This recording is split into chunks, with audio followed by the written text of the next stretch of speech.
in Podcast Detroit, recording live. Prepare yourself for a hoppy drive. If you're chilling at home, pop that crowler and just kick back for the next 2 hours. It's the end of the week, so here's to the weekend. It's Better on Draft with Rob, Matt, Nick, and Ken. And we are live, episode 184, Better on Draft podcast. My name is Ken, and we are a little light in studio today. Wanted to do like a little bit of a host show. Nick is going off watching some early 2000s band. I think he's seeing a Thrice or Taking Back Sunday or Jimmy Eat World. Stroke 9? I don't know. The Vines, the Hives, something, Verve? the Verb. I'd see the Verve. I would go see the Verve. Was that the band that did? No, that was the Verb Pipe. Yeah. That did Bittersweet Symphony. No, the Verve did Bittersweet Symphony. There you go. Yeah, because they just Pipe did The Freshman. Yeah, exactly. There we go. I think I learned something that they the Verve won their case and got all that money. So From the Verve Pipe? No, from Rolling Stones and their manager who was saying that the Verve was ripping off the Rolling Stones from the beginning piece, the orchestral piece, and saying that it was sounding similar to another song. So yeah, they did not steal that, and there was their own people even created that piece. So. Well, I can't say too much because I bought when we first started Better on Draft, and I bought the logo for Better on Draft. Yeah, and technically stole it from San Diego Beer Talk. Didn't even realize we stole it. Obviously, we talked to them right away the second that somebody, like one of our fans that was a fan of both shows, brought it to our attention. I'm like, holy shit. And I showed the guys from San Diego Beer Talk their receipts. I'm like, hey, this is what happened. We are sorry. Can you give us like 2 weeks just to change it? Like, we came to you to tell you that we didn't know we stole it. But there was some guy paid for a logo on Twitch, like $300 some odd, and the guy got literally his name in front of clip art that's for free. I about near died when I saw that, but we're in studio. Nice. We're drinking. I got another gift from one of my California trips. Oh, nice. From Belching Beaver. I got the Mexican chocolate peanut butter stout. That's now I have heard things that this might be not spoiled, infected. So we're going to find out here today. Here we go, 2015 Bourbon County coffee. It's crazy how this was sitting on the shelf, and literally as I flew home, I get home and I see it on some different post on some different page, because obviously we don't get Belching Beaver out here. So infections from other breweries that don't get to Michigan, we don't hear too often. And this one, I'm just like, oh, God damn it. Why did we have to do it? But what are you drinking over there? So I stopped off at Holiday. Shout out to Ashley. I picked up the Brother Pius barley wine from Old Nation, because I do enjoy myself a good English barley wine. I see that's a 16-ounce can. Did they can that for you there? Yes. Okay. So they do 12-ounce, 16-ounce cans, and then the growlers, howlers. Is it based on the ABV or just whatever you want to buy? Just whatever you want to buy, because like the price points were all different. Because for this one, this was $6.59 a can, but I also got a can of Ascension's double kill switch or something like that. Hold on a second. Give me that thing. It is the double barrel kill switch, which this is a 16-ounce can, and this one is $7.59. But Ashley knows how to price things, and I would expect that I am not getting ripped off from those. Yeah, it's hard for me to go into Holiday Market just because I want to buy everything else there, not just the beer. Right. I wanted to. I was a little disappointed because they had Drafting Table's Orange Bruleus on tap, and I was set to basically, get like a growler or just a howler of that. And as I walked in, realized that it was gone, and they had replaced it with Dark Horse. It was like double citrus tree. The head roll. I said it all. Yeah, that's one of those beers. Like I never really was a fan of the Crooked Tree, let alone the Double Crooked, let alone the different variants that we've made jokes for on this show itself. So I'm excited to definitely try that chocolate stout. And I think after the show tonight, I'm going to go check out Axel, say goodbye to Dan and the brewery. Yeah. This is, oh my God, this is some shitty times right now because I am just, I hate it. I hate it. But it's business, and that's the way that business works. And I mean, I know that Dan and the crew just tried to do everything they could possible to keep everything running, and obviously it got to a point where it couldn't happen. So I'm hoping to probably get there for that final pour and get there on Sunday. If not to have a beer, to at least to stop in and say hey, because I'm going to be in Auburn Hills on Sunday doing a little family get together, which apparently having to go to Auburn Hills for anything is that's up north for me. Well, so this is obviously the tap room itself. Axel's been around for almost as long as we have as Better on Draft. Or actually, I think it's been around a little bit longer than we have as Better on Draft. And this is kind of, we're starting for as long as we've been on the show or, having the show, we're starting to see breweries come and go. Yeah. And that's getting really hard on the Michigan Beer Map. If you go to mibeermap.com, you can actually find all the breweries. There'll be a big update tomorrow. So if you see it tomorrow, it'll probably be in the process of being updated with a lot of things because along with Axel, other breweries have closed. We lost Hideout this year. Off the top of my head, there's not too many more that I could think of. Hideouts, we lost Fort Street. I was going to say that finally closed. That was finally, yeah. I was trying to figure out when they were going to close, just because, they were like, "Oh, we're going to close," and then they just kept brewing beer or making beer, or they had a lot of beer to get rid of before they shut the doors. That's for sure.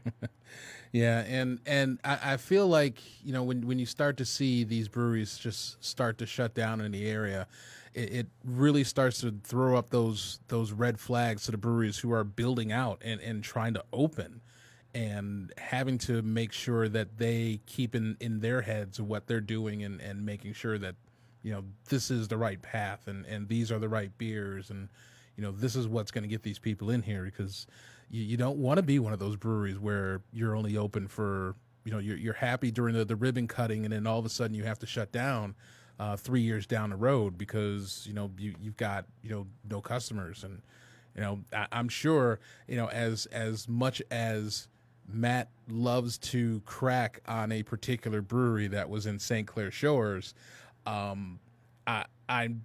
it did kind of seem like it was really just a money grab in a way to just open up a brewery. But on the other side of it, I'm sure that that wasn't their intention, was to make this brewery that would just make crappy beer and just hope people that would come out just because it'd be one of like the only 3 breweries that were in the area and have people enjoy it and be right there near the water. But they didn't even did they even make it a year? I think they made it 1 year.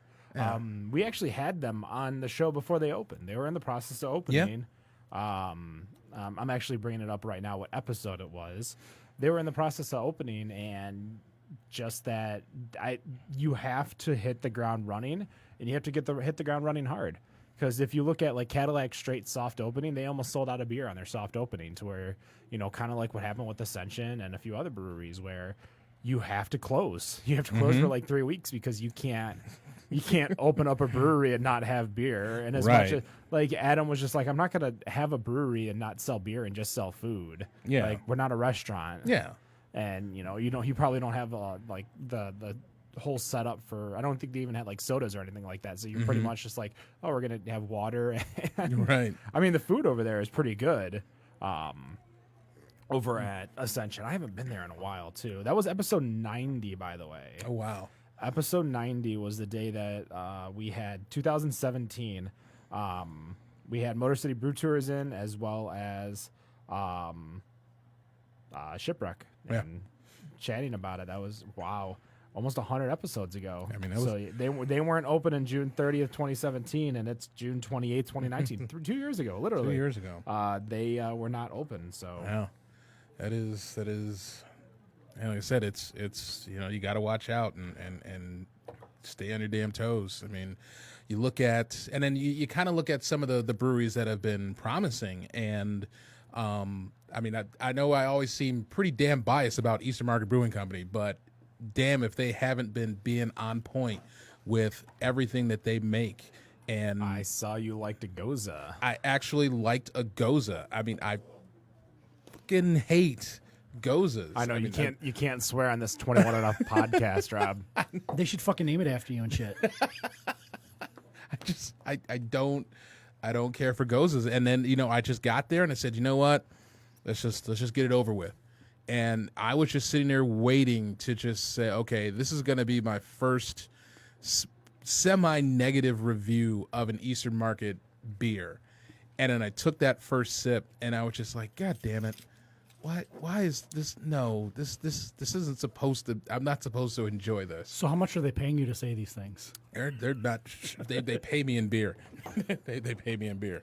I would have actually brought a 4-pack had I not shown up to do trivia without my wallet.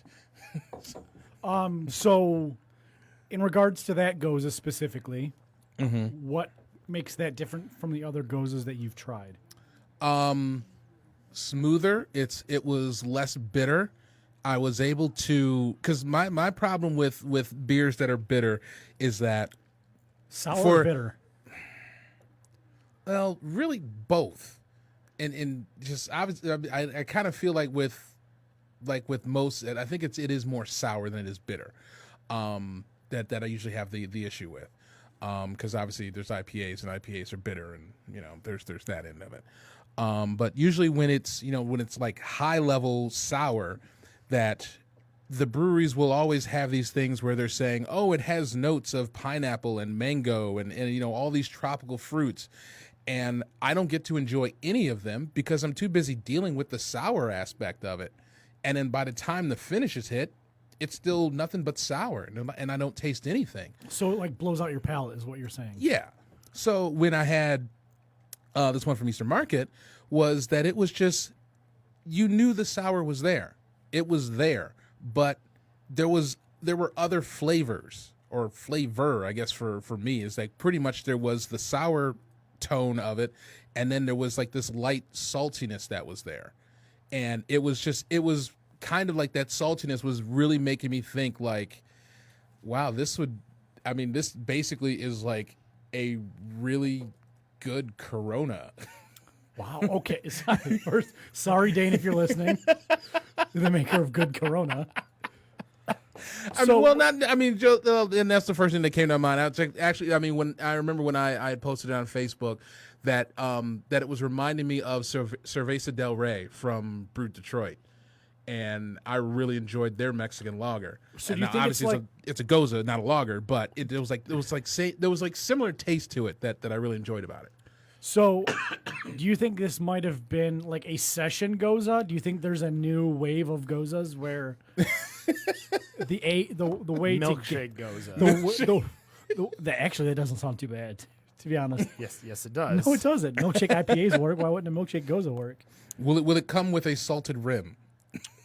It could come with a sugar rim if you'd like it. But do you think that this could be a gateway Goza? Could this be the new trend where it's not super sour, so the people who typically don't like sours? We could call this the Rob Goza. It could. I mean, this is probably for a Goza that I liked, and I know that Ascension has the name, but this is probably the one that should have been named Once You Goza Black, because this was, it was decent, and I would drink it. I have no problem with it, and hell, I'd cut the grass with it. I got the name. You get Rob Goza down to Eastern Market. A little too long. Yeah. Rob Goza there on Wednesdays? No. Yeah. That's We're gonna go into the topic that I wanted to talk about for the first segment. Now that you are back, and a little bit of stats and statistics and a little bit of nerdiness. So they released the. I was told there would be no math. I second that. Veto the topic. We are making America think harder. Math. Thanks, Mr. Yang. No problem. Don't cut my mic off. So after Founders and Bell's. What do you guys think is the number one selling brewery by barrelage in the state of Michigan? Other than Founders or Bell's? Founders or Bell's? Shorts. Shorts is number one. You want to go for number two? New Holland. No. I think even if you combine both the Knickerbocker and the production facility, that still puts them only like a few more places higher. I'm just saying, there's not enough room in a Knickerbocker to do that much brewing. The Knickerbocker did 3151 Well, barrels. I just figured with Nice. with Damn. Pabst, they might have gotten a boost. They recently asked more. No, could they actually drop from 16,000 barrels to 11,000 barrels this past year? All right, Rob, you want to shoot for number 4 then? So, all right, so Bell's, Founders, Shorts. What the hell's after Shorts? Have they been on the show? Yes. I think I know the answer then. I have, and it's just like, just always the same rules that go with my gut, even though I think it's wrong. For some reason, the brewery that keeps popping in my head right now is Austin Brothers. Austin Brothers. I don't know why Austin Brothers in my head. I don't see them. I think just on because I saw them, I kept seeing the Facebook video of the canning of one of the milkshake smoothies. Austin Brothers is at 2,700. They actually almost increased by 100% in production.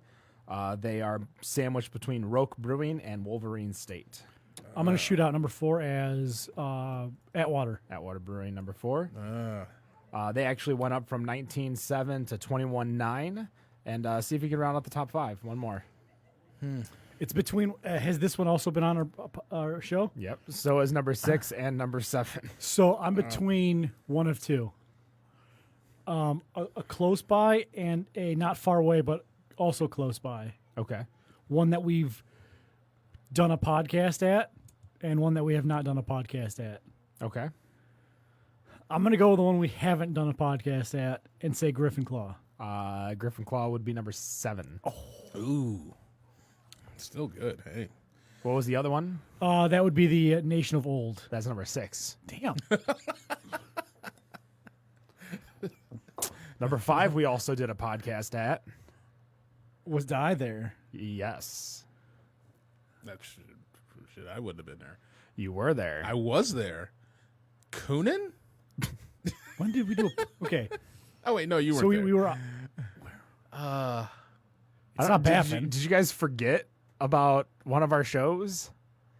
Apparently, Yeah. Let's see. Recently, we were at Brewery Number. Yeah, it wasn't 424. 424. It wasn't. It's not Aberrant or Becker. No. You weren't even on. Oh, it's Perrin Brewing Company. Cha-ching. There you go. Yeah. It's like you guys forget about No Rules Day. Well, there are no rules, Yeah. so we just jumped over 5. So Perrin actually went down in production. I don't know if their malt beverages are part of their production numbers in regards to beer. This is all based on excise tax payments to the MLCC. I would imagine so because it's based off like the 10-cent thing. The state of Michigan stated that at the end of 2018 there was 296 microbrewery licenses. So that does not include brew pubs or other forms of licenses. They reported 19,000 more barrels than 2017, so we increased production by 6.5%. And the biggest thing that I want to kind of talk about, because this is the one that I think we've been talking about as the potential Buble? the bubble, yeah. And that's Dark Horse. Now, Dark Horse last year in 2017 did 11,447 barrels. Last year, so 2018. So 2017, 11,447. 2018, 4,654. So they nearly dropped 60 to 65% in production at Dark Horse. I mean, that's some pretty low numbers. Yep. So breweries that brew more than Dark Horse right now. Motor City brew more than what them? number is Dark Horse? Dark Horse would be 5, 6, 7, 8, 9, 10, 11, 12, 18. And wow, that's 4,000 barrels still gets you to 18. 4,000 barrels gets you to 18. What's the cutoff from what's number 10 barrel wise? You have to give me a second because I was running up and down. 5, 6, 7, 8, 9, 10. Black Rock's at 7,100. Up in the UP. Yep. Yeah. Wow. Damn, that is such a decline. So that's mean- kind of, we've talked about the bubble a little bit, and everybody kind of has their own opinion of what it is, where it is, and how it is. I think it's these middle, and I wouldn't even have said Dark Horse was a middle of the road brewery in regards to production, because last year they were ranked 2, 3, 4, 5, 6, 7, 8th. So they were in the top 10 last year. I think, but I guess maybe for me, I think about Dark Horse the way I think about like Greenbush, and I don't know what other brands that I've heard of. I know a Crankers. Greenbush dropped from 37.69 to 21.82. Yeah, so Crankers I'd put in it. New Holland, really, I'd put in like these brands that I've heard about that I've seen on shelves, but I've never dusted them off and bought it. Latitude 42 is kind of on that radar for me. 42 right under Greenbush. They dropped 400. I think those are just brands that I guess they're maybe there, but they're not doing anything. Moving one way or the other. I feel like as far as, and that was actually, before we started, I was looking at a news article in Minnesota about the fact that the number of breweries were increasing, but the amount of production was decreasing. And it kind of sounds like, does that look like it's going to be a trend just nationwide? Because, you talk about Lat 42 going down. Now Dark Horse, that seems like a bit of an outlier. And Yeah, I think dropping that much. We can talk off the record, but I'm pretty sure that Dark Horse had some extenuating circumstances that propelled them to where they are. Yeah, I don't think those are. Well, while those numbers are true, I don't think that it's because they didn't try to brew beer. But I think we all know there have been some rumors swirling about that brand, about what may or may not be happening there. So I think that's due to extenuating circumstances. Also Marshall, Michigan isn't a hotbed for craft beer. Sorry to bust your bubble. I've never been there, and I don't think you'd want to go there. I don't. Yeah, they have Pepsi cans in their front yard. Not because they just put them there. Yeah, they were done drinking. They just said, I will leave that alone. I'm not. You going tell there. that lawman I can do what I want with my lawn. Well, let's look at it from a larger perspective, because an old brand of Michigan, which was Celis, from Michigan Beer Co. I wouldn't call them a gypsy brewer. The magician brewer, the guy who pops up and brews beer every now and again. So this the lady is, met in Texas brewery. Yeah. So the lady that I met in Texas, it was her family's beer that they brought into Michigan Beer Co. So the original badass beer makers, over in Williamston, or excuse me, Weberville. Okay, yeah. What badass was made in Detroit, wasn't it? Before? No, it was made in Weberville, and then Brew Detroit picked it up for I remember for making it in Detroit itself.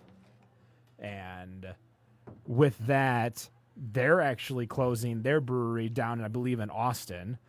Constellation's taking down 2 of their Ballast Point breweries. It's starting to become really, really weird in regards to what's going to be shutting down, what's opening. Because if you look at the Michigan beer map, there's still a lot of breweries opening. Breweries are opening. Cadillac Straits just opened. I think where there's population density, it will continue. I've said in the past, I think the brewery is now the new Shot in a Beer joint. It's the place where you stop and have one, have 2, and then you go home. It's the place you stop by after work. My brewery time has been reduced recently just based on my work schedule, and I'm having 2 or 3 at the most and leaving instead of sitting on a bar stool all night. So I think it's a sign of the times. I think there's an impending downturn in the economy too that's leading to it. But I think it's Do you think also more options? Because one of the big things that Absolutely. we're seeing not only more options in the beer industry, but more options in the alcohol as well as non-alcohol industry. I mean, So- you talk about just the options just from Madison Heights. I mean, when we had Cadillac Straits on here, they're the only brewery in Madison Heights. So now they are taking away from any of the other breweries that are in the area, being Griffin Claw or Coonan. Urban Rest or Coonan's the Coonan. one that's the closest. But if you look at Sterling Heights, Troy, because I don't count that much. What's the name of the big brewery in Troy? That's the chain brewery. There's Granite one in City? Granite City, Garbage Oh, City. Yeah. Granite City, Madison Heights. You have Black Lotus on one side, you have Coonan on the other. But in Madison Heights, which is a fairly dense population, but that's an old population over there too. Madison Heights is not a young population, as well as it's not a very English population. Like there's a lot of Asian Americans in the area, which is not a huge population density for beer drinkers. Okay. If you look at Madison Heights, really, there's like 3 or 4 bars, and that's it. That's a big city. Yeah, and you know what? I think that's one of those things that it's one of the cycles of a community is property values go down, people move in, property values go back up. So I would almost say, I mean, plus there's not a other community in South Oakland County that is cheap anymore. Like No. Oak Park is like $300,000 to buy a house in Oak Park. Hazel Park, same thing. Like these housing prices have gone stupid crazy. Like, I mean, if you want to buy a house in Southfield, you can, but Southfield's kind of turning into a ghost town since everything that was in Southfield in the 90s and 80s is moving downtown to one of Gilbert's buildings to be chic. So, Yikes. There's another city though without a brewery. It's Southfield. but I don't think Southfield has the capacity to have. Southfield has They plenty had of one. bars. Southfield has bars that are ghost bars. You know, it's I I'm think trying it's to think just of a bar in Southfield that I go to. Bar 7. Bar 7. Okay. Yeah, Merriweather Seafood over on Telegraph. Okay. I mean, that's a high-end restaurant. There's one decent restaurant. I mean, but then again, Southfield is a city that borders Birmingham, where you have, Griffin Claw, and Clubhouse BFD. well, that's up in Rochester. That's That's, Rochester. that's north of Rochester. 14 miles, so Oh. that's way out there. Oh, hey, Yeah, but you got- missed it. I'm already going up north on Sunday. Dicko Dow's or Dow Birmingham. Exchange. Yeah, Birmingham. So, I mean, I don't know. I just think that, so you said that we had a 6% increase in barrelage, right? We had a 6% increase in barrelage So from microbrewers. How many breweries did we grow by? That's a question that 'Cause my thought is- probably in there. If you give me a second, you can keep talking. My thought is, I think you said 297 breweries. 296 microbrewery licenses. So I want to know how many we ended 217 on, because I'm going to guess the number is going to be more than 6.5% increase. So you had a 6.5% increase in beer being produced, but you had a 12% increase in breweries. So I mean, while the number of beer being produced is growing, it's being spaced out over a larger contingent of breweries. you got to keep talking. What's- I'm there. I just got to find the right number. Now you have a brewery opening up by you, Rosedale. Bistro. Well, and Is it still happening? as far as I know, it's still happening. I have not checked in with Justin and his crew to see what's going on. The last that I had heard that they had gotten their funding to be able to, I guess, start. But basically, the location that they are putting the brewery at was formerly at least one of the addresses there was a hair salon, and so they've got to pretty much gut that whole place and do a build out, which that's got to go to the city because they've got to approve the plans. And I mean, the city is very quick with approving things. Sarcasm, people. I did it with a straight face. They're really we're confusing. talking about the same city that gave one of my coworkers a letter in the mail that said that she owed $1 in city taxes and had to pay that before You get sent to collections. before getting sent to collections, and was assessed a fee on it. So she had to send a check. I believe it was for $1.08. Oh my god! So I got the numbers. And these are probably pretty big in regards to. So let's go with 2018 total breweries in the country. Total breweries in the country went from 6,490 to 7,346, a difference of 856 or 13%. I have all the numbers. Cool. Okay. I stopped the math then. In the state of Michigan, there are 6 regional breweries. So that is literally Bell's Eccentric, Upper Hand, Founders Detroit, and one more. Shorts? No, it's not Shorts. So there's no Founders change Grand in Rapids? there. Atwater? It's not Atwater. It's not. It's part of Founders. So probably Founders production facility. Okay. Versus the tap room. Or Rochester Mills might have It's one. not Rochester. It's Okay, a Founders. Got it. We went from Could be Perrin. 259 breweries to 296 microbreweries. So that's an increase of 37 or 14%. We So you also said 37 or 14? 37 breweries, 14%. Gotcha. We also went up from 81 brew pubs to 84 brew pubs. That's an increase of 4%. And we actually had less openings in 2018 than we did in 2017. 58 openings in 2017, 44 openings in 2018, 24% decrease. And we also saw more closings in 2018 than we did in 2017. 8 breweries closed in 2017, 12 closed in 2018. So, long story short, there are 14% more breweries, but only 6% more liquid. Correct. So I think that just tells you the tale that places are opening, but they're not necessarily making or selling more beer, which I think just kind of goes with the space. Well, you're opening up breweries like Stig's over in Boyne City. You're not gonna, they sold 115 barrels. There we go. Spartan Brewpub 55, Guardian in Saugatuck 32, Arcadia in Lansing 29, Big T in Lawton 28. Like a lot of these breweries just don't make a lot of beer. Like for just off the top of your head, how much do you think Woodward Avenue Brewers makes? 1,400 barrels. 116. Really? That's it. They brew 116 barrels of beer. That's Wow. crazy.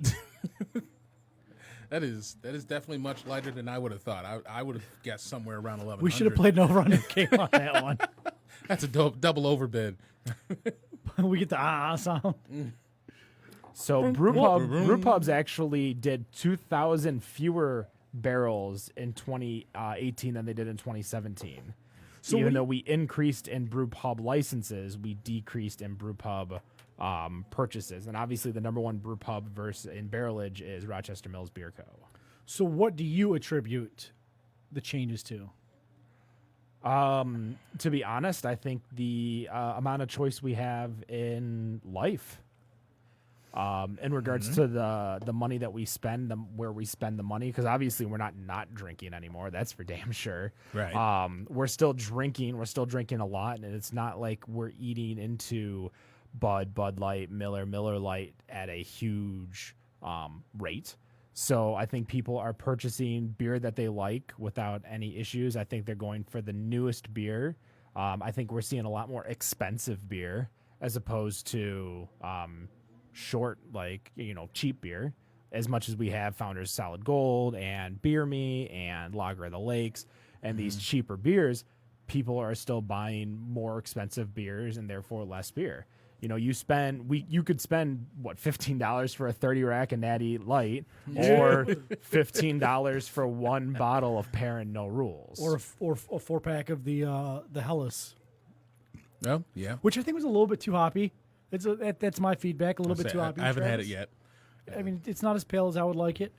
I also think that with the abundance of craft breweries, if the beer isn't like shit your pants good, you'll say okay and go to the next one. What's the Like thing you is were that even if it is, you're still going to go to the next one. No, but I mean so I live near 2 breweries, right? Right. And if I just want a mediocre, okay, Evan, Watch your mouth. Say this.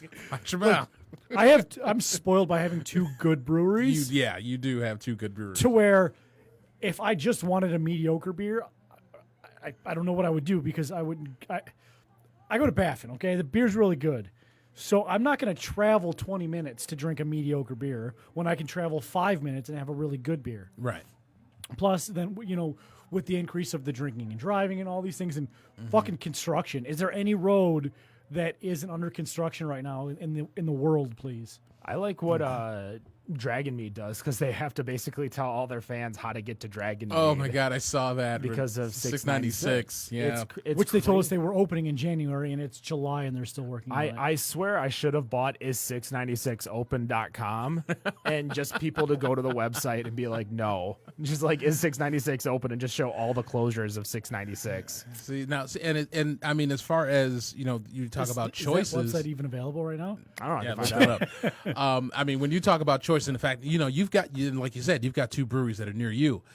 I don't have any breweries that are near me. I mean, basically, if and when Rosedale opens, that seriously will be the closest brewery to me because all I have to do is walk half a block, turn a corner, and I'm there. So, I mean, I believe with my house, the closest brewery that I am might be Farmington. Yeah, or batch. Or going the other way. It might no. I mean, I might be able to get to Batch faster because I get to use the freeway. The Lodge, yeah. Yeah, but I think.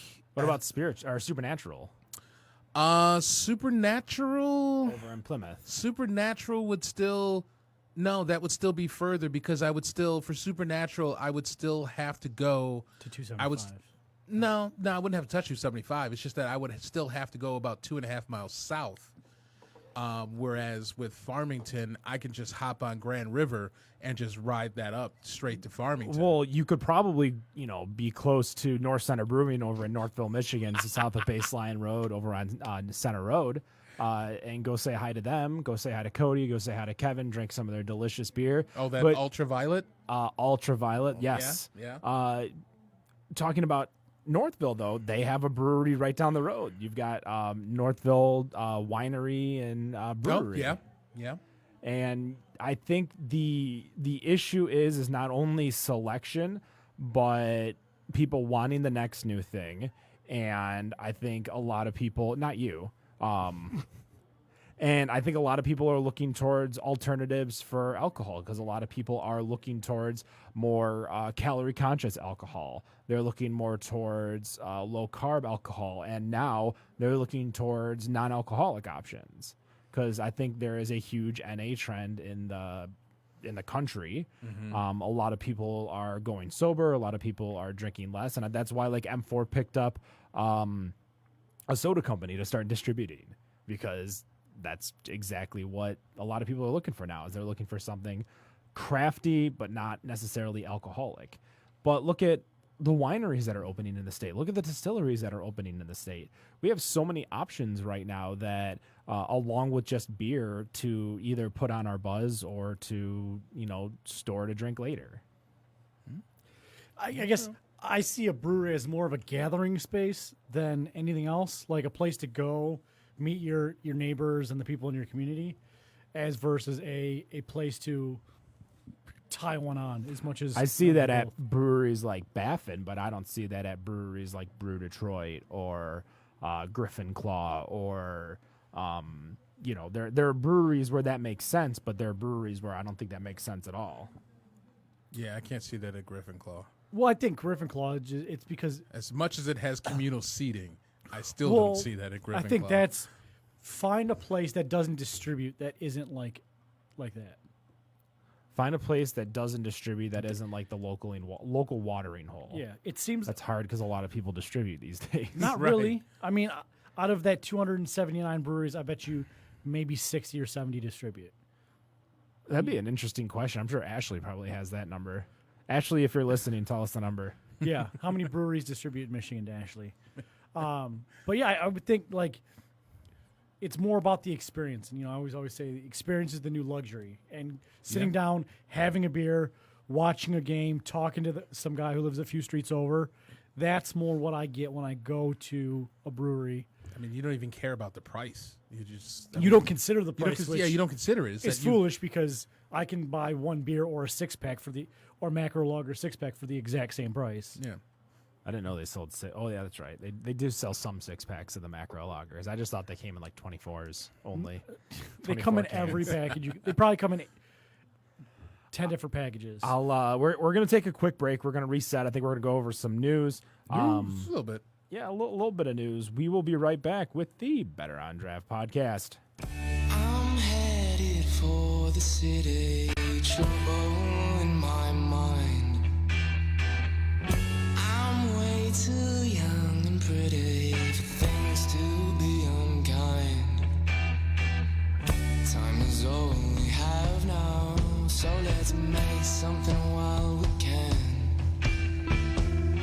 I'm headed for the city to make me start again. Conversation now and then. Gotta go, gotta get it. Don't make things go south, baby. Oh, oh, oh, oh, oh, oh, oh, oh, oh, yeah. Oh, oh, oh, oh, oh, oh, oh, oh. I'm headed for the city. See what I can unwind. Always gotta start it to dictate, make it in this life. Time is all we have now, so let's make something while we can. I'm headed for the city to make me start again. Conversation now and then. Gotta go, gotta get it. Don't make things go south, baby. Oh, oh, oh, oh, oh, oh, oh, oh, oh, oh, yeah. Oh, oh, oh, oh, oh, oh,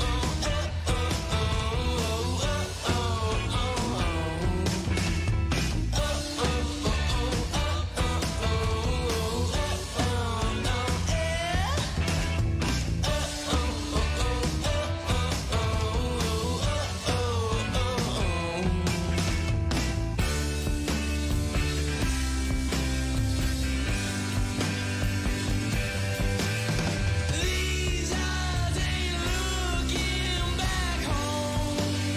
No, I'm now by myself on this road.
And we are back 184 Better on Draft podcast.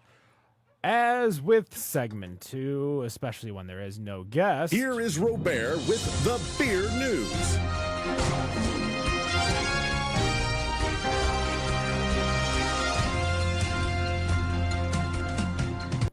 Hi. Hi. Hey, how's it going? It's your time to shine. You are Robert. You have the news. Give us some news. I'll give you some news. All right, so we will start with the American Home Brewers Association listing off the best beers in America. I know this list kind of came out about a week or two ago, but the list was put together, and it was done basically through the home brewers that and the readers of Zymergy magazine.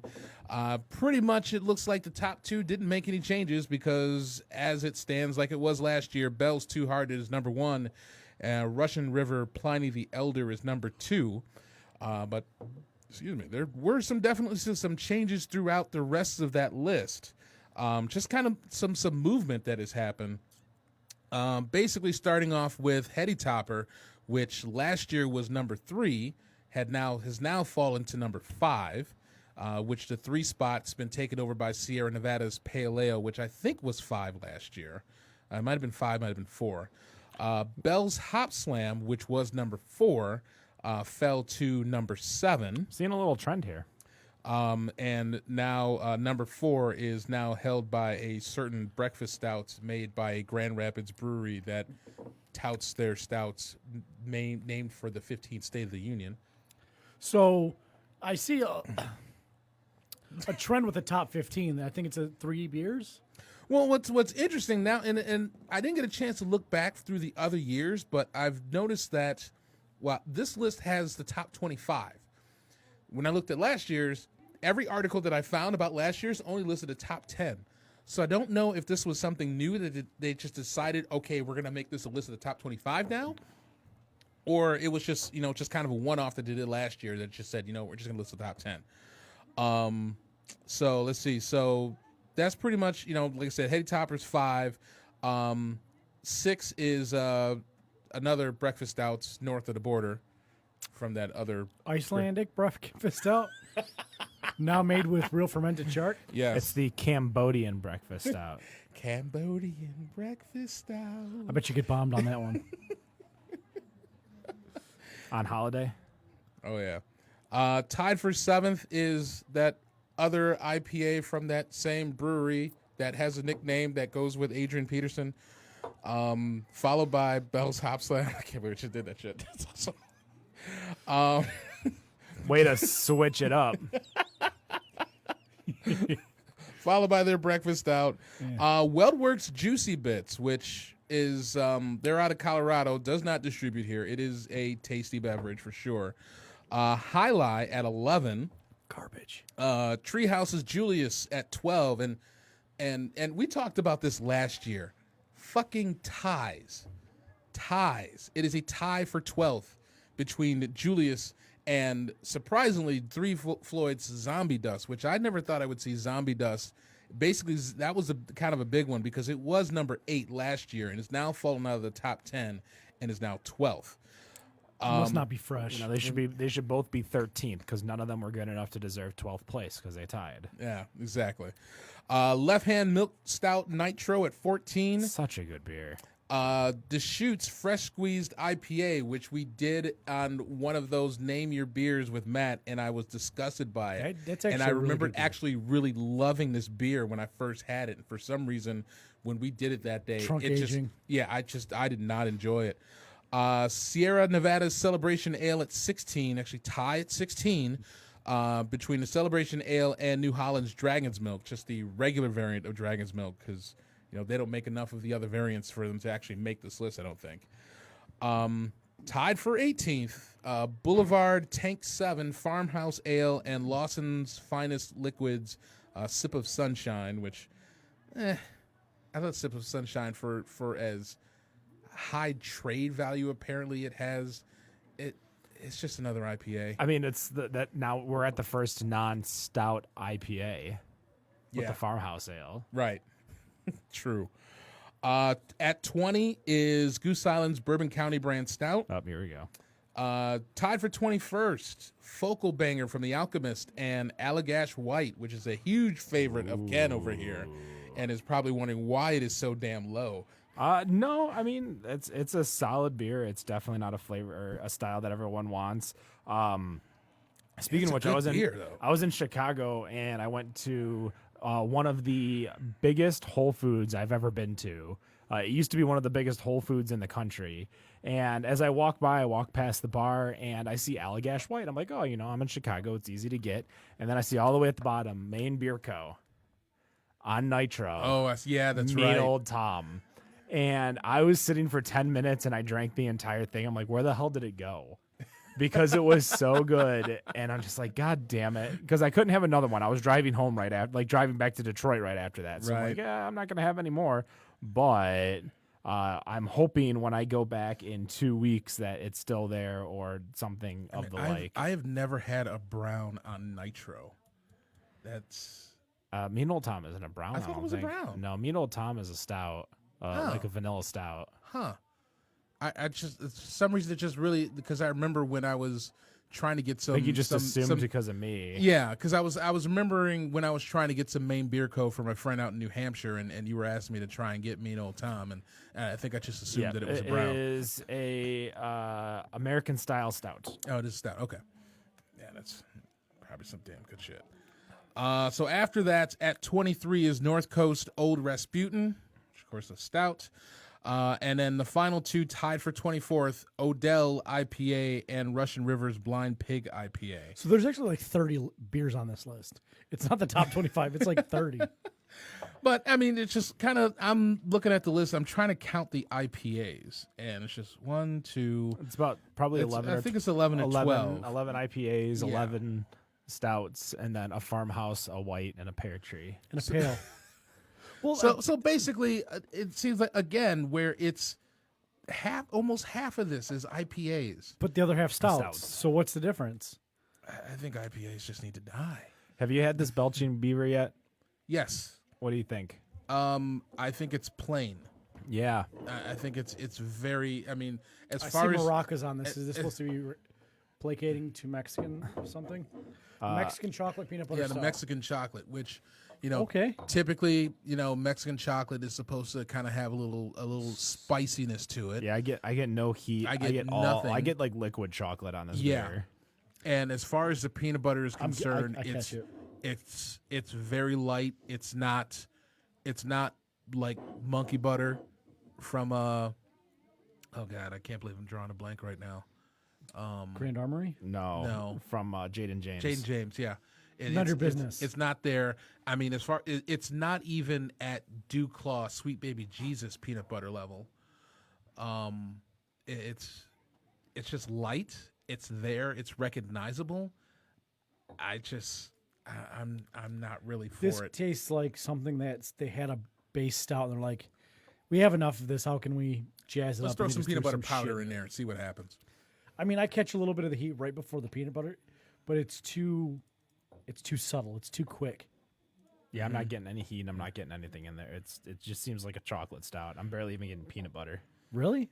Yeah. Oh, the peanut butter is singing to me. I can smell it, but I can't taste it. Yeah, Maybe I don't know. It's okay. It's nothing it's to write okay. home about for Right. sure. I'll have to try. I have the base at my apartment, so I'll bring that next week on the 5th of July show. 5th of July show. It's gonna be amazing.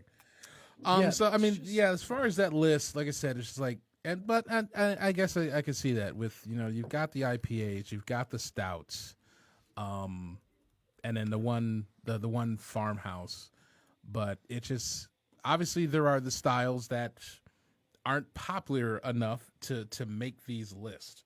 And I don't know if they ever will. It's just But who's gonna go rave about a lager though? That's while we can appreciate the fact of how difficult it is to. Yeah, but these are Create a made. lager? These are made by home. This list is made by home brewers. This list isn't made by Joe Schmo Untapped Right, but 64. I guess Joe Schmo on Tap 64. I think homebrew Bobby. They don't want plain beers. They want I'm so stealing that name. homebrew Bobby. These people want more flavorful beers, which is what's on that list. That's why an IPA is number one and number two. It's because that's the flavor the homebrewer expects. I don't think it has anything to do with whether it's really a good beer or not. It's just, a lager or an amber. There's nothing, I don't want to say fun about it, but it's just a plain beer. It's a beer flavored beer, which isn't hotness. And that's what I think an IPA is. And that's kind of what I think about. Beer. I mean, and I think it's just one of those things where we're just spoiled because we're here, but it's like too hard. How many of those? There's a lot of those beers are in our territory. Like Yeah, a lot of that. I mean, and it's basically what I call the Hawaii syndrome. Everybody wants to go, but for everybody who lives there, it's like, it's just palm trees and nice weather. Nothing to fucking write home about. I fucking live here. And Hawaii 5-0. Oh yeah, exactly. I mean, I look at Too Hard, and I'm just, even when I go to when I go to a bar, or, when I go to Herman's and I look at the list and Too Hard is there, I'm looking at it like, I don't want that. I don't want Two Hearted.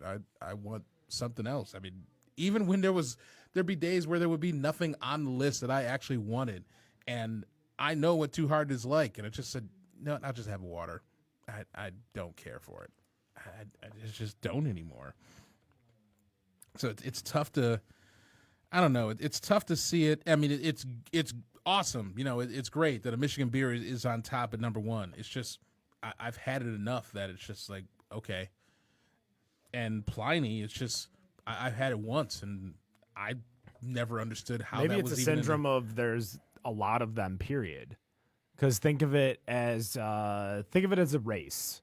You know, say we put 100 people in a race, and we put 80 of them as Americans, and then the rest is everybody else. Like, Americans are going to start placing because there's just so many in that bubble of. So are you saying Americans are like IPAs in this category? Yeah. But I mean, there's an equal number of dark beers and there are IPAs on that list. Fuck, you gotta call them dark. I mean, in regards to Here I go with that white shit again.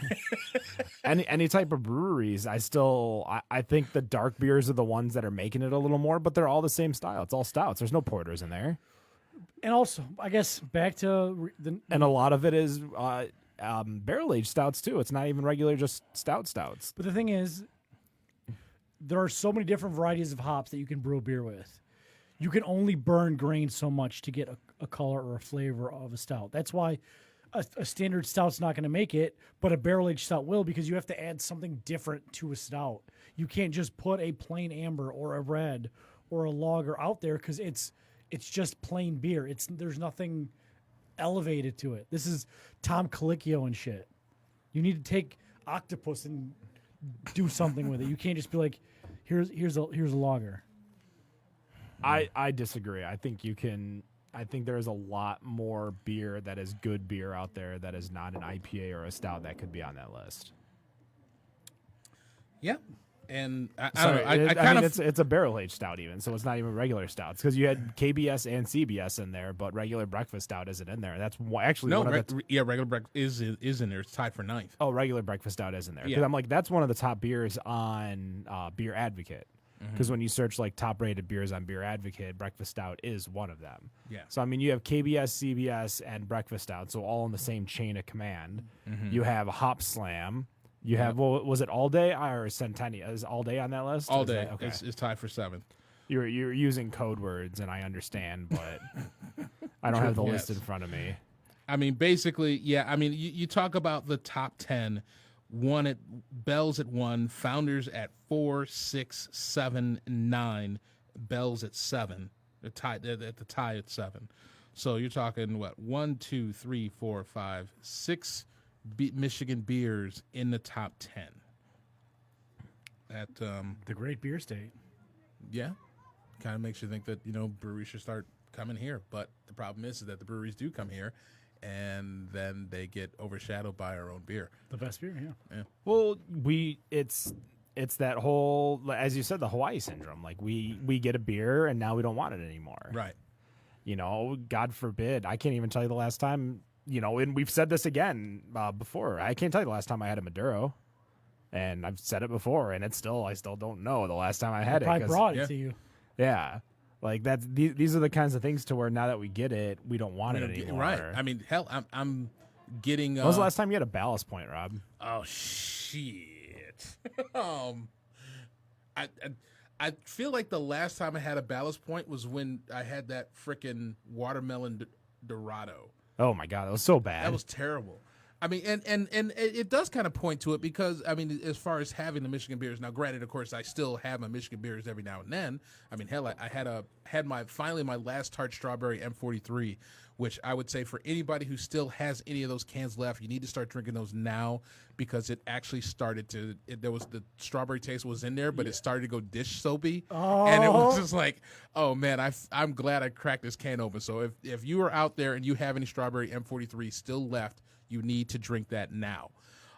That being said, as far as some of the other beers that I've been going out to get, I've been doing some trading and just some guys who've been doing muling for stuff for Great Notion out in Oregon, or I just got some stuff from the Vale out in Virginia because I wanted to try this other stuff, and it's great. The cans that I got from the Vale, they've been awesome, but it was kind of funny that I was having the one from the Vale, the Keeps Building 2.0, and I was like, okay, it's a hazy IPA.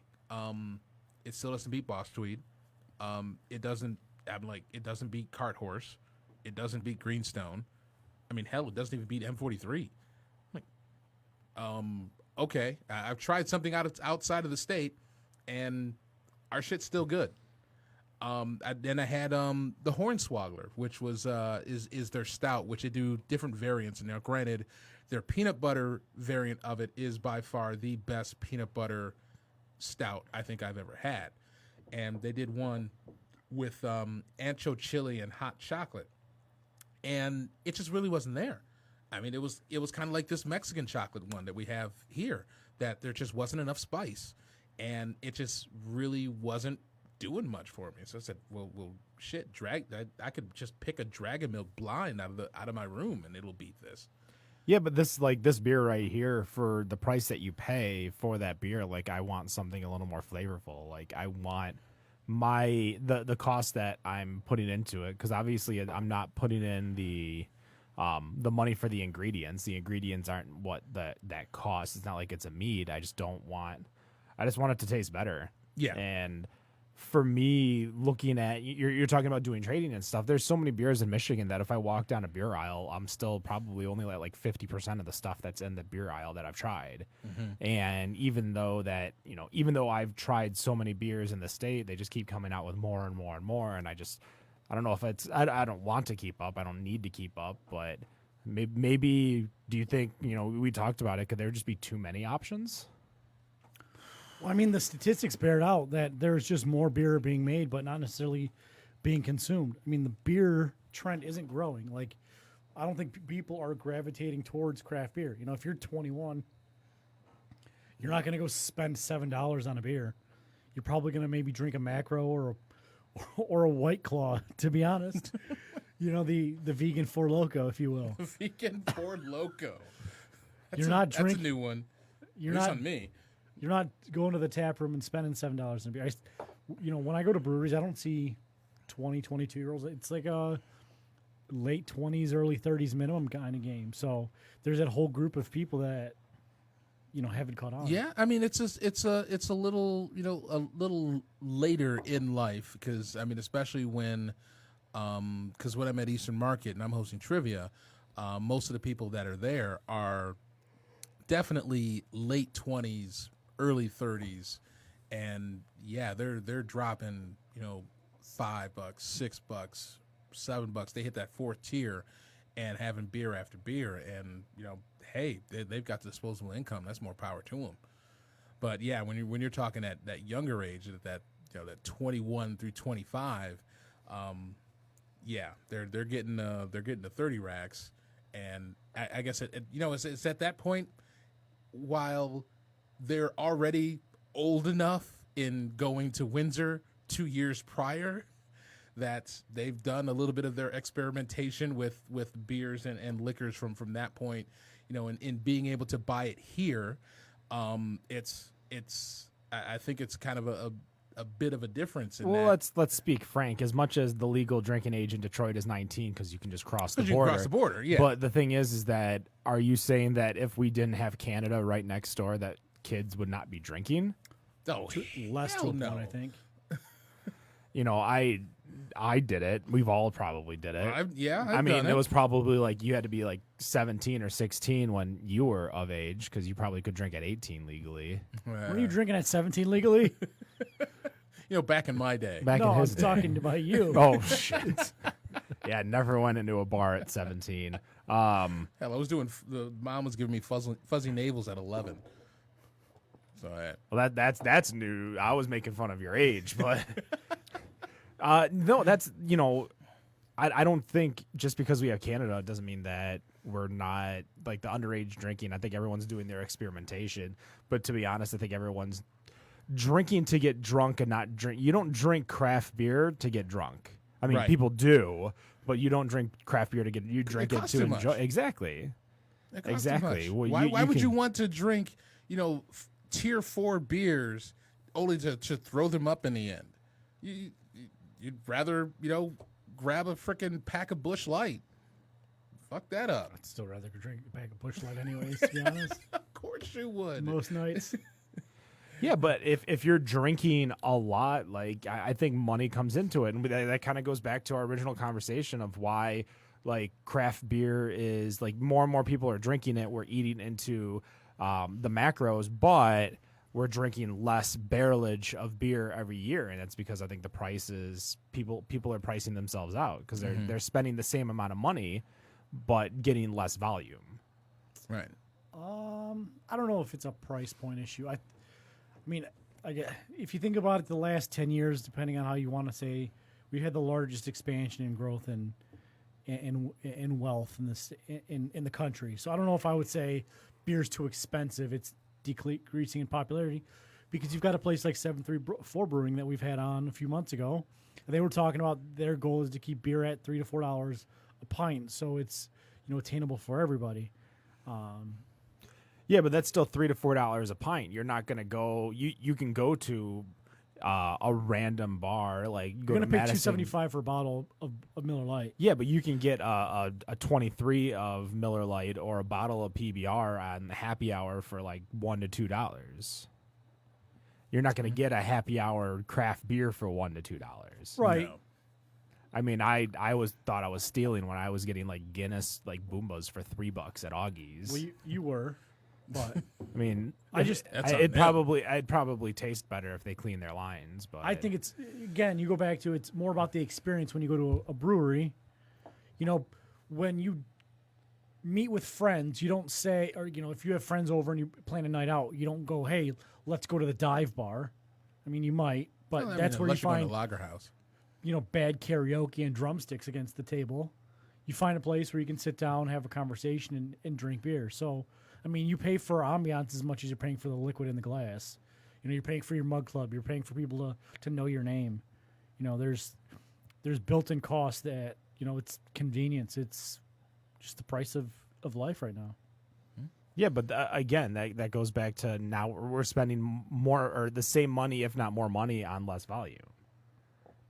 Because now I'm going to the local watering hole, the brewery, and buying even if I go like a $5 pint as opposed to going to the local bar and buying 2 bottles of beer at the same, if not less, depending on what bar you go to. Right. So the debate is you're spending more money but getting less liquid for that money. Less volume, yeah. Because again, we're talking barrels only. Barrels is literally volume. A barrel of KBS costs a lot more than a barrel of, say, Bud Light, but they're both one barrel. Right. Sure. I don't know. I don't even know if you would put those together. It's kind of like if someone said, would you rather go to a Tigers game or the Rocket Mortgage Open this week? Like, could you really debate At least standing up outside for 8 hours watching golf versus sitting down and watching a traditional sport like baseball? At least in Comerica, I'd have some shade that I could just go to. Yeah, so I mean, That's all the home run balls the other team's hitting. Yeah, exactly. it just seems like we're I don't know. I just think we might be talking two sides of a different coin. I just think that with the amount of money that people are spending, I think people are just being wiser in regards to what they're spending. Yeah. The generation that we are in, like the generation, what do we consider? Millennials? We're millennials, and the next one Zennials, is the iGens. iGens. Like we're spending, I think we take our money more serious because I think we spend it on Student loans. Well, that too. I think we spend it on So true. things that mean more to us. And again, DLC. your beer DLC, your Yep. beer or your ambiance or whatever, you're buying that because you're buying the experience. Because instead of just sitting at home in front of the TV watching, chugging whatever beer is in your refrigerator. Done that before too. Yeah, Well, it's a good time.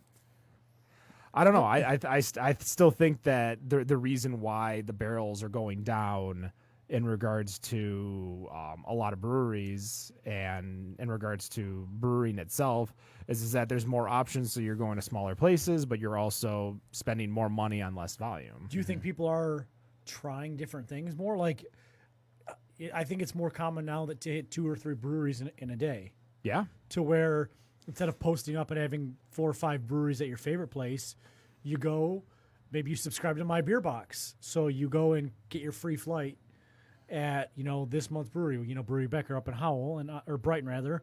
And on the way up, you stop at, Aberrant in Howell and maybe Eternity and maybe Old Nation. And you hit that triangle, and instead of having 2 or 3 per, you have a flight per. So instead of having 12 to 16 ounces of beer, you're drinking, 3 to 6 ounces of beer. But you're doing that more repetitively. So maybe, that's another circumstance for the event.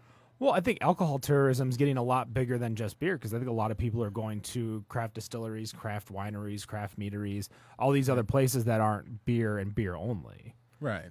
I think people are going, like, what I think we see in the future is the drop off of pourhouses. Like a Clubhouse BFD where there's a lot of options. Yeah, but Clubhouse BFD, That's a lot of options. while they have a lot of options, I think what's backing them is the food program and the liquor program. Because again, they're not just a stand like Hopcat. I don't think Hopcat has a liquor program, or if it is, I couldn't tell you what they sell. So you think the Hopcats of the world would? Yeah, unless you really have a shtick that could bring people in, like Dow. Like Cosmic Fries? Cosmic Fries. I forgot about that. But to be honest, yeah. Like that probably will save them for a little bit, but I mean, other than their fries, their food's pretty lackluster. Their fries I don't think their fries are that good. Right. So let me ask you, let's talk about this. Okay. One of my favorite bars, you might not believe this, is actually the Baltimore. Okay. For those of you who aren't familiar with, I'd call that downtown, right? Campus Martius area? Yeah, that's Corner that's of Greektown. Yeah. Greek. I always say downtown is 375, 75, M10 in the water. Okay. Like Fair. that's the barrier of downtown. So if you're at Punch Bowl Social, walk across the street and find the 2 men outside asking you for cocaine, go next door to that is the Baltimore. For those We were of there you for who- Nick's bachelor party too. So also, the Baltimore is the kind of place where in the men's room you have saloon doors to get in, and then a shower curtain if you need to squat and take a shit. So that's the caliber of place we're talking about. I don't think they serve any draft beer. Everything's by the bottle, Yeah, I think so. and they have a liquor program, but I don't know if the liquor that they're pouring is the actual liquor that they're serving. Like, you don't think the shots of 1800 that we bought were not 1800? That's probably like Bacardi Silver. So, but what do you? So, with that being, I guess, the antithesis of the craft beer movement, do you think dive bars like that are going to survive and even thrive, kind of in the wake of people maybe rejecting the craft beer pretentiousness? I think the Baltimore is a really hard one to call a dive bar just because it's in an area like Greektown / Campus Martius, Bricktown, whatever you want to call it over there. Bricktown, yeah. I think when you're talking dive bars, you need to be talking like the Mad Club over in Madison Heights on Stevenson, or the Gathering Place over in Troy. Yeah, but I think the Gathering Place in Troy is as much of a dive bar as a Buddy's is, because they just crank out pizza and pitchers of beer. Yeah. So I don't even know if I would consider, but I guess a place without an actual draft beer program, pretty bad cocktails, but it's cheap. Like, do you think that is more the wave of the future than the craft brewery, or do you think that's just hotness because, again, 21 to 27-year-olds with no money can drink and get drunk for free? Or I think it has its place in the world where nothing's going to touch it. I don't think anything's going to touch the Baltimore. I think the Gathering Place will never go away. pizza's fire, and they give you $4 pitchers of beer. Or buy one, get one free Boombas. Yeah, I mean, there's got to be a front of that business. They've got to be making numbers in the back of it or something. Well, or they're just making a killing on shelf. I don't think they even have like a point of sale machine. I think everything's written down, so I'm Yeah. sure they could burn a lot of books. That's for sure. I can't tell you how many times customers come in from paper and pen, get this brand new fancy point of sale system, and then realize that they can't cook their own books anymore. Oops. Oops. We're going to take a quick break, and we will be right back with the Better on Draft podcast.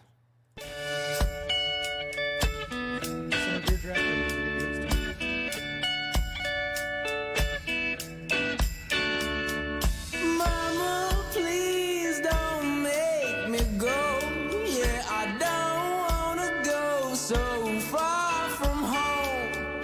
Yeah, it's got me riding that wave. I got my money where my mind is, and I like it that way. Ha!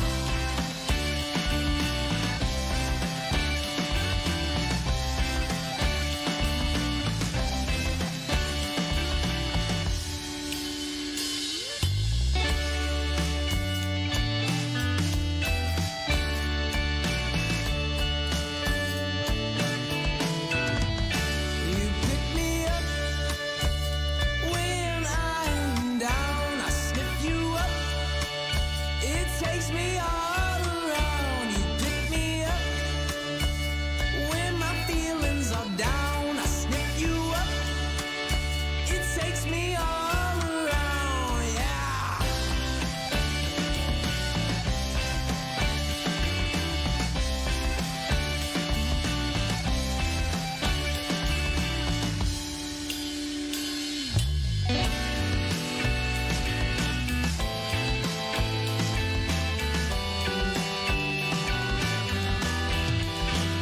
I know that your feelings is way, but please believe me what I'm trying to say. Drink some water for your cotton mouth. Put some drops in and then hit the town. Nobody will know what you're doing secret. All you got to do is just keep your shits together.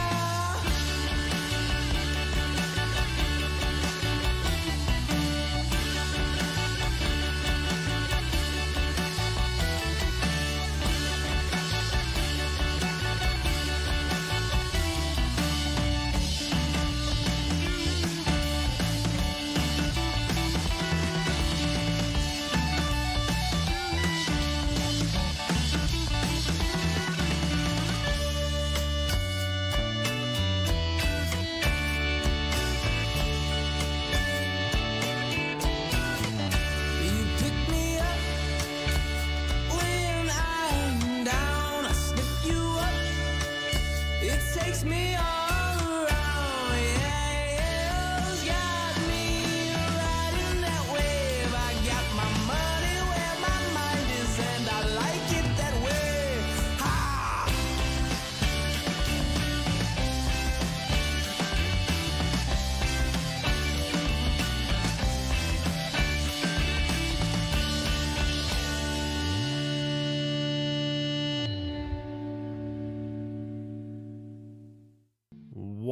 $184 Better on Draft podcast.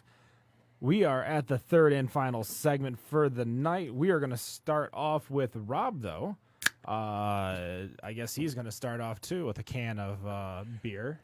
Cracking open the Ascension Double Barrel Kill Switch, which is, I believe, is a porter. So if Well, anybody- it looked like a really dark IPA. yeah, or a really dark IPA. All right. So one thing I wanted to kind of go over, one of our friends of the show, one Mr. Ashley Price over at Holiday Market, had put up a post on Facebook in like the last week or so, just basically talking about the 3-tier system and kind of looking for your guys' opinion on this. So I'm going to go through this whole post and then pretty much got a question after that. So basically, the way his post read was that the 3 tiers: lack of communication, mutual respect, and open-minded attitude necessary to properly succeed. Just basically, it's just not there. Suppliers and distributors don't have faith in most retailers, which leads to a condescending approach to them instead of seeking the mutual benefit for all. Suppliers care more about their products on the whole than any distributor or retailer. Their passion is about their product will sometimes come off as fanaticism. Distributors sometimes will have a collect them all approach to breweries, losing sight of the ones they acquired yesterday for the next new shiny thing. And customers are also guilty without education. And of course, in Michigan, shelf saturation is reaching its peak, causing warehouses to back up with products that are deemed sell ASAP. Retailers need to be more mindful of products and conditions they are kept in, especially if they can't turn over quickly, and look at the dates and know what they mean. On turnover, stop pricing products like people can't go anywhere else to get it. Clearing the shelves for the next case or product at a consistent rate is the goal. The real solution is someone in the middle that both sides respect, and that the lubricant between retail and supplier that has the respect to call both sides out for bullshit is key. So the question is, and kind of looking at, kind of to steal like the NFL phrase in a way, looking at all four phases between the three tiers, obviously the brewers, the distributors, the retailers, and then also the customers. What can any of these sides do to make this process better? Now, obviously, from the customer standpoint, and someone had commented on his post about this, is that as a customer, one of the things that a customer should either point out, or I guess as long as it's on the bottle to be able to point out, is if there are old bottles that are on the shelf, to kind of get those out of there, because that takes away from the enjoyment of the beer that the brewers expect their consumers to have. And that, you have some, I've seen that where bottles of Alaskan has been sitting on somebody's shelf for 3 years. That's not going to be something that they want, because, somebody takes that home and drinks it and they're thinking, this is the shittiest beer I've ever had. I'm never going to have Alaskan again. They don't know how to make beer. That takes away from what the brewers expect their consumers to enjoy. So obviously from that customer aspect, we should be able to call that out, and hopefully the retailers, I know if Ashley sees that, he's going to do something about it. But then there's those stores that will just say, I'm just going to put it in a discount bin.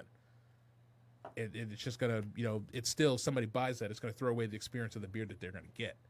So what can, either as consumers or something that you think suppliers, distributors, brewers, retailers can do to help, I don't know, make craft better again? I don't know what to say.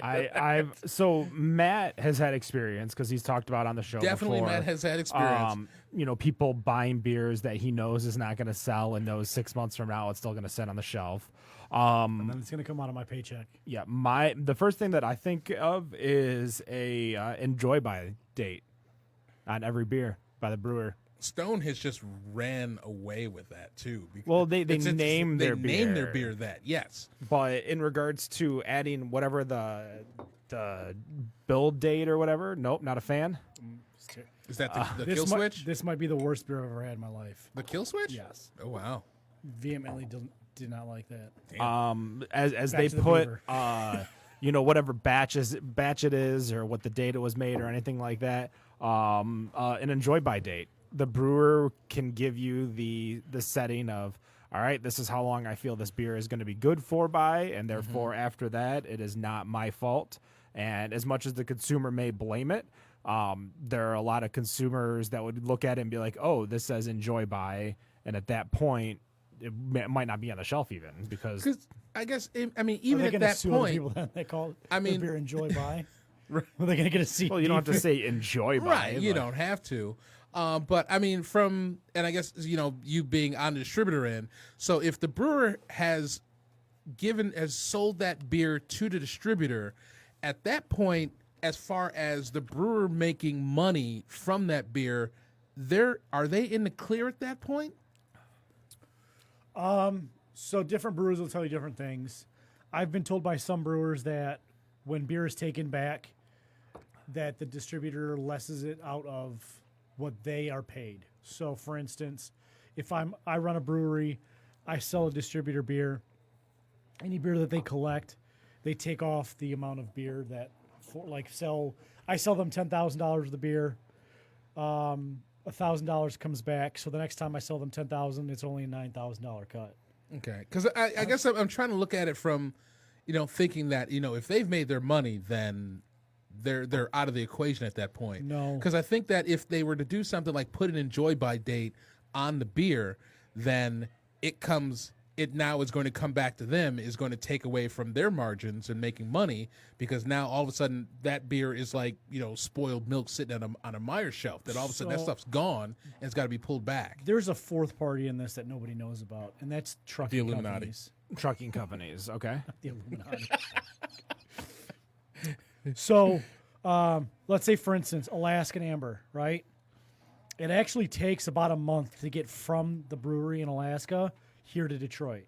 So there's literally a barge that takes the beer from Juneau down to Washington, where then it's driven across country.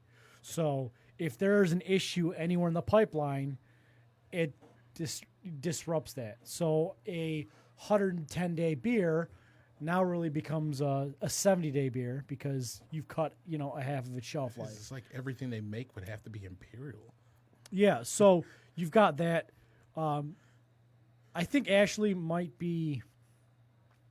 I like you, Ashley. I might say I love you, but you're wrong, because the fish swims both ways. Okay, I've been kicked out of probably more party stores when I was a beer rep than any other brewery rep, because I wouldn't sell beer to that party store, because every party store has the mindset that somebody's going to walk into their party store, ask for beer, they're not going to have it, and they lose that sale then, but they're not going to get that customer back in. So every party store overcarries beer. Problem number one, because everybody's chasing. Because on the other end, everybody wants, a different thing every time.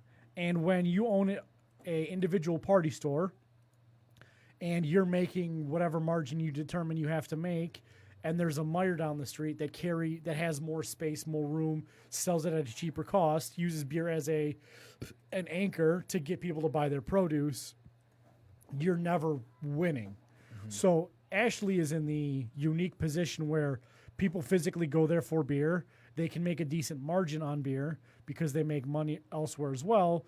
But Ashley's a known commodity, or Holiday is a known commodity. You don't buy Miller Lite from Ashley. You buy the Belching. You give him you give him your suggestion, and he can pretty much point you in the right direction. And I mean, and pretty much at the end of his post, I mean, he is, he's looking for suggestions from all sides, and he says that you can only grow through criticism. So here's the best way to do this is probably threefold.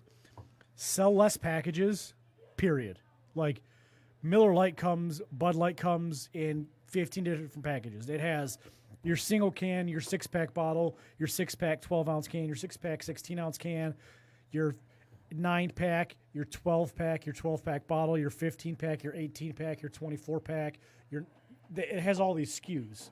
So limit macro lagers to a fewer SKUs. Either get a suitcase and sit on it for a week, or buy a 6-pack and come back every day. But, I mean, pretty much as far as the macros, don't they pretty much run the 3-tier, which pretty much doesn't really give you a choice as what to run? But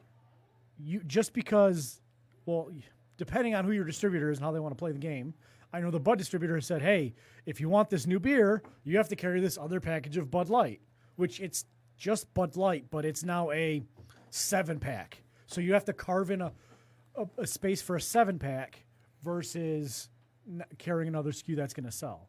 One of the big issues that we fought when I was working for the distributor is you'd walk into a beer store and there would be a Bud Light drawer or Bud Light door, a Bud door, then a Miller, then a Coors door.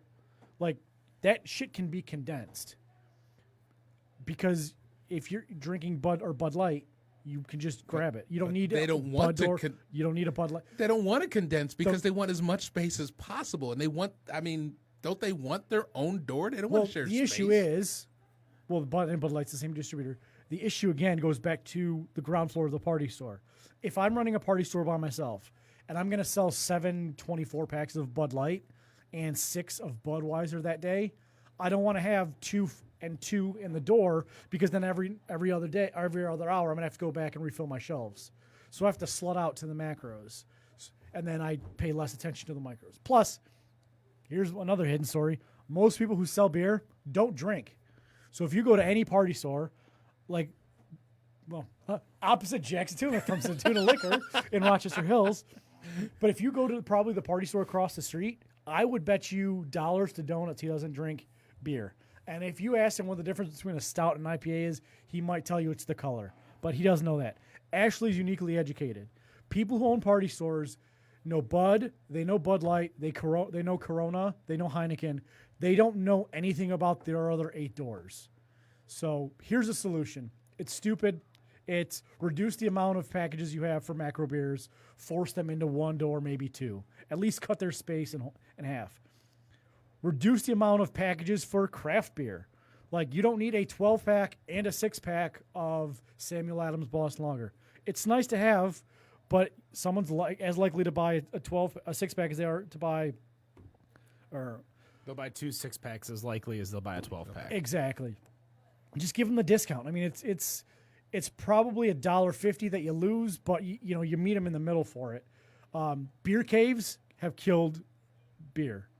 Because then people shop for 6-packs and then they go in the beer cave, completely ignoring cold beer. Places like Beverage Warehouse, Rishi's out in Grand Rapids, that definitely.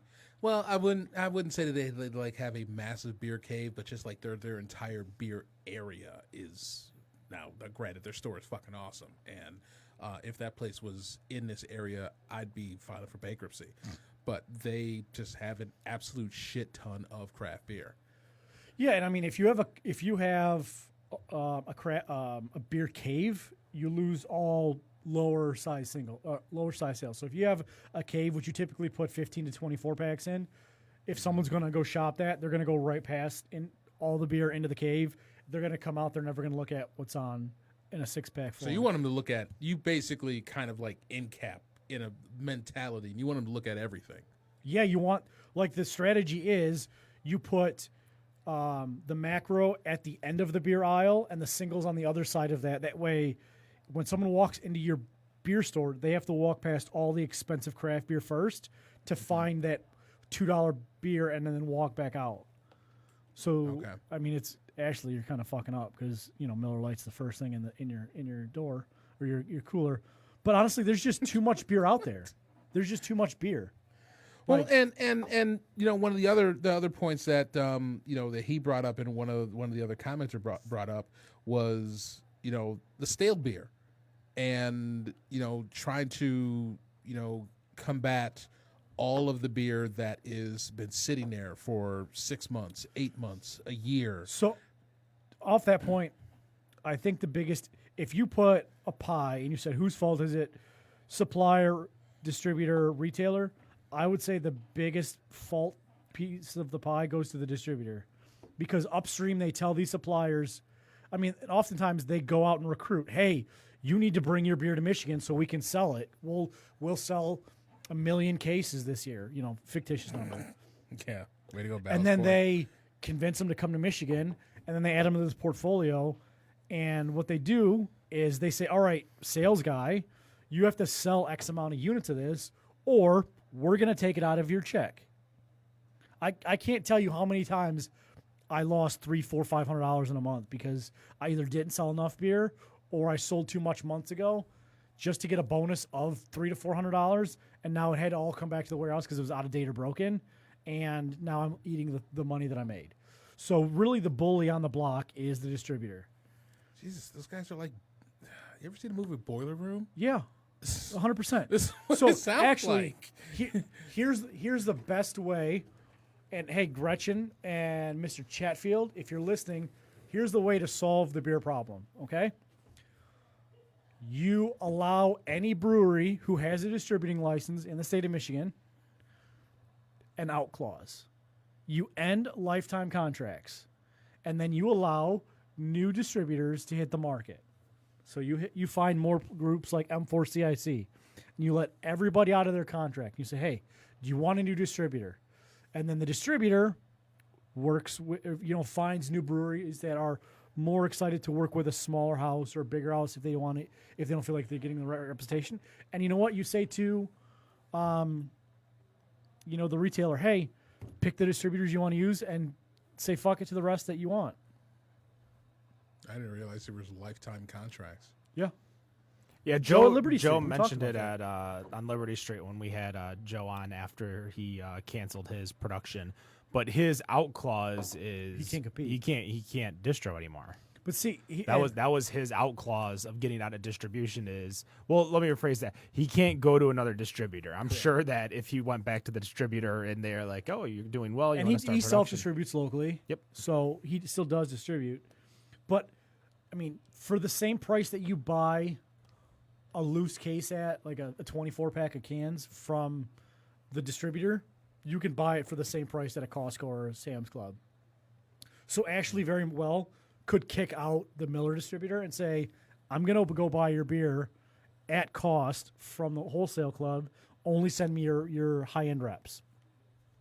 And you would have every right to do that. And I lost a lot of business when I sold because one of my accounts would go right to the Sam's Club and buy it cheaper because he didn't want to spend $2,000-$3,000 on order for me.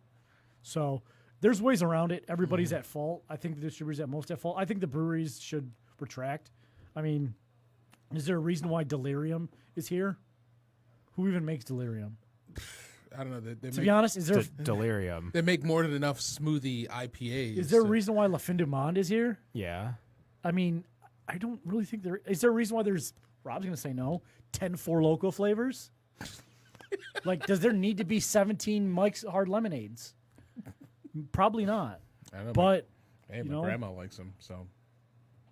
And then you have these new creations. You had cider blew up 5 or 6 years ago that blew out an entire door. Got the seltzer now. Seltzers, fucking, there's FMBs keep growing. So sorry for going on a 15-minute tangent. No, you're No, fine. yeah, this is what I think- I wanted. I think everybody's at fault here. I think everyone's afraid to shit upstream when that's what's necessary. And I think that's, I can't speak for Ashley, but I kind of feel like that's what he's going at, is that everyone at some point is at fault. It's getting to how to fix it. And I think that is the ultimate goal of especially what he was talking about, is like, how do we fix this? Here's a great idea.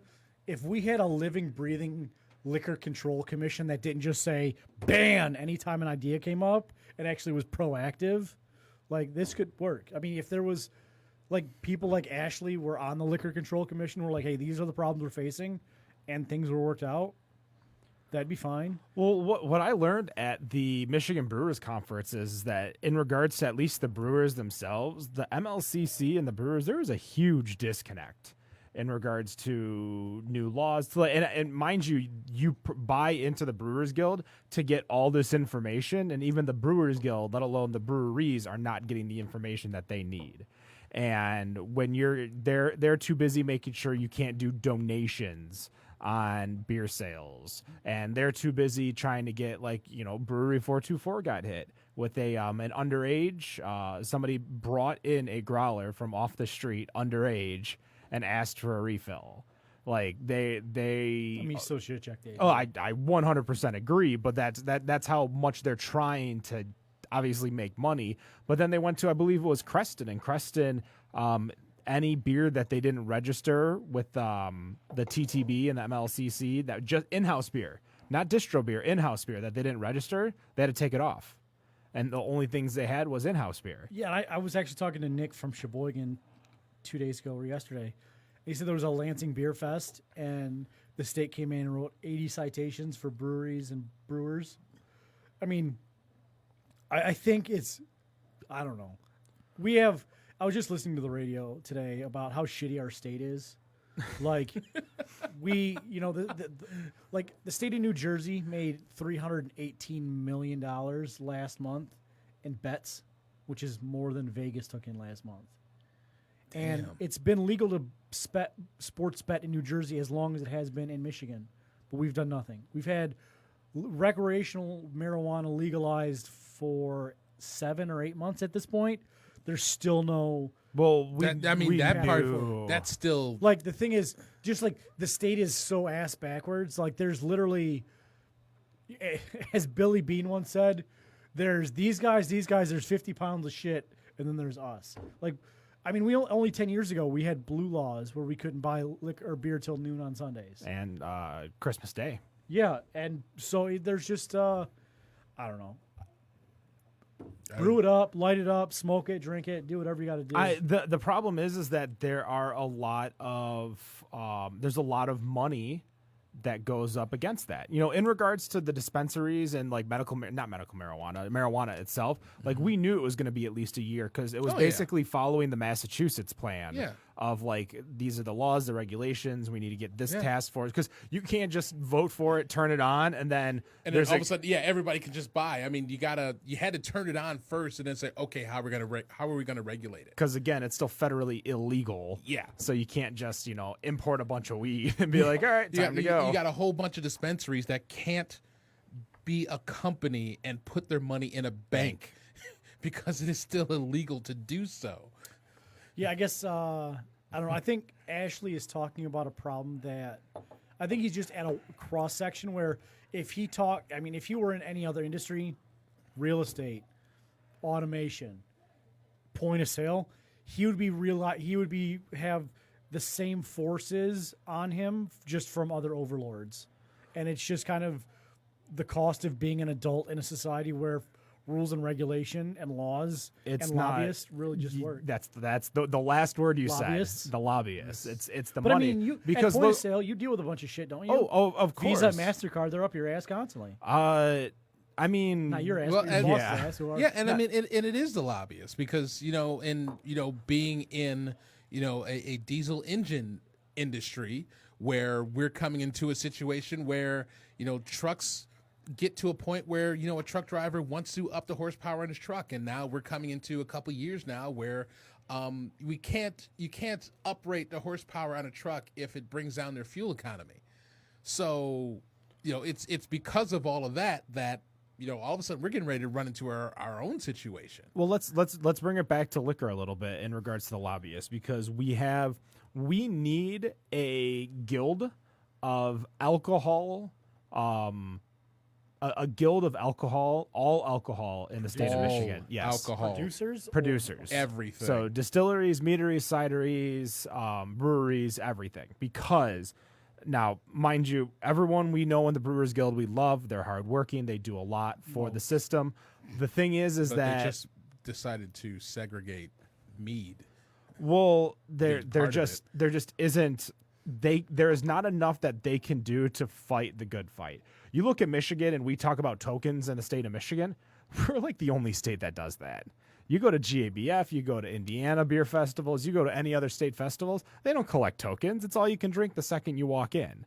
I mean, and it's the lobbyists that go after it. Look at what happened in Wisconsin, and they've tried to do it in Michigan in regards to the Wisconsin Tavern League. When you have a lot of money like the Tavern League, and they're going over saying bars, breweries can't distro their own or sell their own beer. They have to buy it back. Like, these are the kinds of things that we as a collective, as an alcohol industry, need to put money into to fight lobbyists, because that's the only way you're going to do it is Right. money. This I'm is moving to what was Lansing. this is what was I'm moving to happening. Lansing. Well, hold on, because real quick, this is what was happening in New Jersey, because there were in New Jersey with their Brewers Guild, there were a lot of breweries that were a part of the guild that weren't happy with the guild not fighting the good fight, and decided, well, fuck you. We're not only leaving you, we're creating our own guild because you're not doing what we need you to do to promote the brewing industry as a whole. So, I mean, that's something that it could happen here too. I'm starting the CBDs. The cideries, breweries, and distilleries. What about meaderies? Well, cideries are meaderies, wouldn't they? Wineries. Cider under the state law, isn't a cidery and a winemaker the same license? It's the same license. Actually, fuck but- wineries. You know why? Fuck wineries. That's why I'm gonna go out and fuck wineries. Go check out Youngbloods on Ray Township. Ray Center Road, just south between 18 or 29 and 28 Mile. Good Lord. But you can ship wine state cross country. Yep. Can't do that with beer. Correct. So, me too. you know why? Superstition Meadery out in Arizona. I can buy some bottles from them and have it shipped So here. that's why fuck wine. Wine has had way too big of a cakewalk this whole time.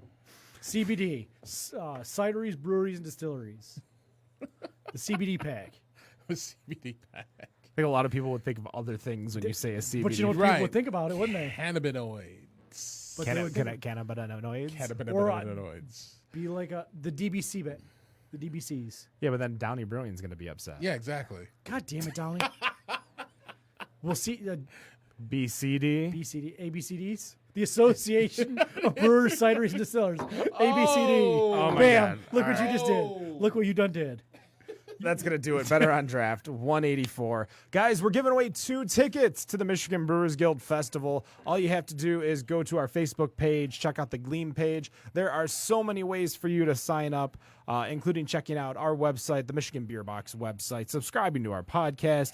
If you do subscribe to our podcast, leave us a review, Apple iTunes. It helps us get our word out. And of course, if it gets our word out, we get more sponsors. We get more sponsors. We buy more beer. And you guys get the beer because we don't drink the beer. You guys drink the beer.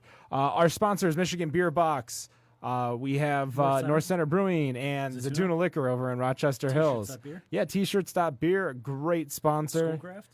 Not yet, not until next week. And the Ferndale Set always providing the music. And no matter what you think of your beer, we think it's Better at Axel Brewing Company. better on draft. Have a good night. Peace.